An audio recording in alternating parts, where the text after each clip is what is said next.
So Micron Technologies was one of the stocks I was watching closely the week of March 15th. And it was because they had their earnings coming up. And Micron Technologies is one of the bigger players within the semiconductor space. And they make products that are memory and storage products for AI, data centers, and advanced computing. So there's a lot of momentum and a lot of activities within those sectors, which then also means that Micron Technologies could be selling a lot of their products to all these hyperscalers. So obviously going into the week, this was a stock that had a lot of attention on Wall Street and the market, mainly because market makers wanted to really see, are they going to meet and exceed expectations? So obviously I wanted to pay attention to the stock. And in this video, what I'm also going to do is I'm going to show you an options trade that you could have taken on earnings on MU that would have generated close to 200% return in an hour. So in the lead up to earnings, and this is Tuesday, you can see that there was bullish price action. And price was sitting around 462, 463 level, right? And this is on the daily view right now.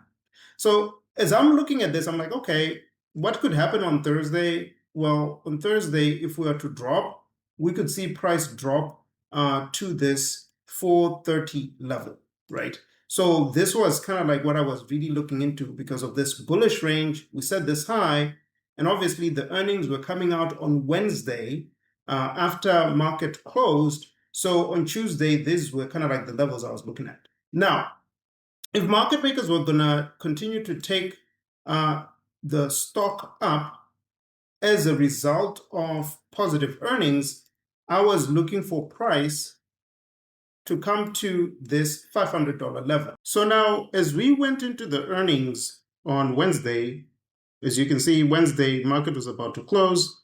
We had gapped up with MU, and we had set our high at 476.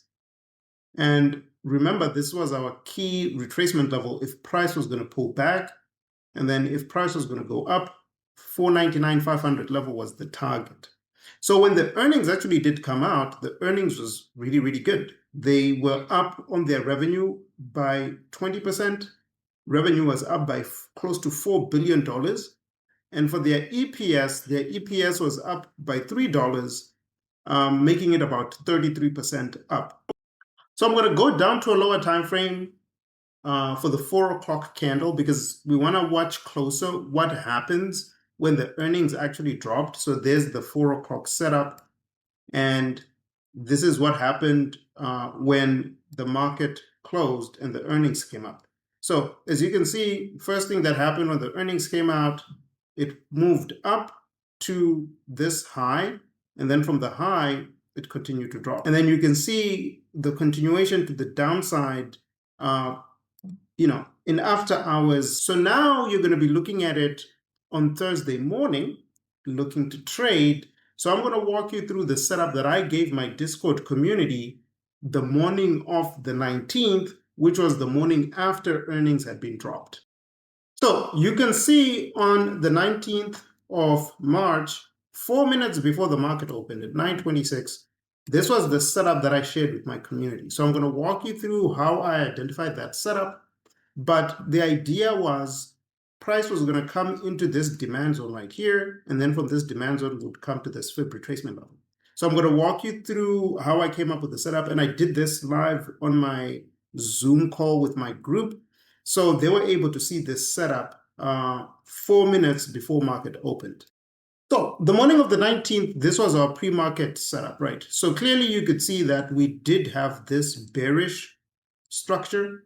And this bearish structure was from the earnings call. And if you just throw your fib retracement, what you'll be able to see that this was the 455 level that market makers were going to target, right? So this was kind of like the 455 level that I had in my Discord group. But we also do see that we have a demand zone over here, right? So the play, as you saw in the group, was quite simple. Wait for price to come into this demand zone at 426, and then take the play from this 426 demand zone, targeting 455. So this was the setup that you'd be looking to take. And if you're to measure this, this is like about a $30 move to the upside. So it's a pretty nice, healthy move to the upside. So if we now go to market open and we can watch this on a 15-minute so that you get a sense as to how it all played out. So on a 15-minute, you can see when market opened, what did market do? It went into the demand zone. And then from the demand zone, we went straight into the fib retracement level. So this played out cleanly. And I'll show you the updates that I was sharing in my Discord group. So remember, in my Discord group, 9:26, 4 minutes before market opened, we had this play already set up. And at 10:02, meaning 32 minutes after market open, you can see we went into the demand zone and we're now starting to make our way up. And at 10:34, an hour and 4 minutes after the market opened, we had hit our target. So the $30 move to the upside that we had planned out in the community played out to a T. And then as you can see, once price hit the retracement model, it then started to come down.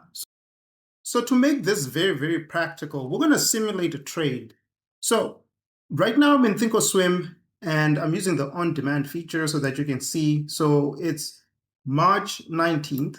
As you can see, we're literally right at market open. And we're going to look for call option contracts. So I'm just going to press play so that it starts to move. And in fact, I'm just going to move the time to 9:35 because I normally like to give the market a little bit of time for it to settle before I take a trade. So assuming that we take the trade at 9:35, 5 minutes after market open, this is what it would look like. And if we go back to our setup, right, this is the 9:35 candle. You can see price went up, dropped back into the demand, and from 9:35, it just went all the way up to our fib retracement. So 9:35 would have been a really good time for you to take this entry. So back to our options chain. Because I'm targeting price to come to 455, right, I'm actually going to go with the 450 call contracts. And right now they're going for about $300 a contract. So I'm just going to order one. And I normally like to order at market. So I just put in the market order. So we got filled at 295 per contract. So you can see here where I'm monitoring it. We went in at 9:36 for 295. And you can see we're already up 3% and we've made $10 so far. So what we're going to do is we're just going to move the time towards 10:30. So we'll get to like maybe 10:28. And then we'll see how much money we would have made in less than an hour of trading options. Remember, our current capital is 295. When you're trading options, you always have to multiply that number by 100 because one options contract controls 100 shares. And right now it is pre-buffering. And as you can see, it has stopped pre-buffering. And I'm just going to press pause. And you can see the contracts went from 295 to 872. You'd have made close to 200% return on the trade. And you'd have generated $577 in profit off a $295 trade. So personally, this is why I like to trade options, because you just saw that we were able to identify a move 4 minutes before market opened. And had you taken your call contracts to the upside, targeting that 455 trade, you'd have been able to generate close to 200% in profitability in less than 1 hour. If you're interested in learning more about the trading concepts that I just shared, I do have 2 things that I offer out. Number 1, I have a bi-weekly bootcamp that you can sign up for, and the link to the bootcamp are in the description below. But I also do have my mentorship group, which is a private community where I do mentor people, sharing with them the different types of setups we use to identify opportunities in the market. If you're someone who's interested in learning these concepts and to be able to identify these types of opportunities in the market day in, day out, there's a link in the description where you can apply to join the mentorship group. And that's it for today's video. I hope to see you guys in the next video, and I hope you learned something. but this particular trade on MU was spot on. We were able to identify the opportunity pre-market within my community, and also the play played out perfectly. And like I said, if you're interested in learning, I have a boot camp that I do every 2 weeks, and I also do have a mentorship group. So feel free to check out both links and see which one works for you. I'll see you guys on the other side.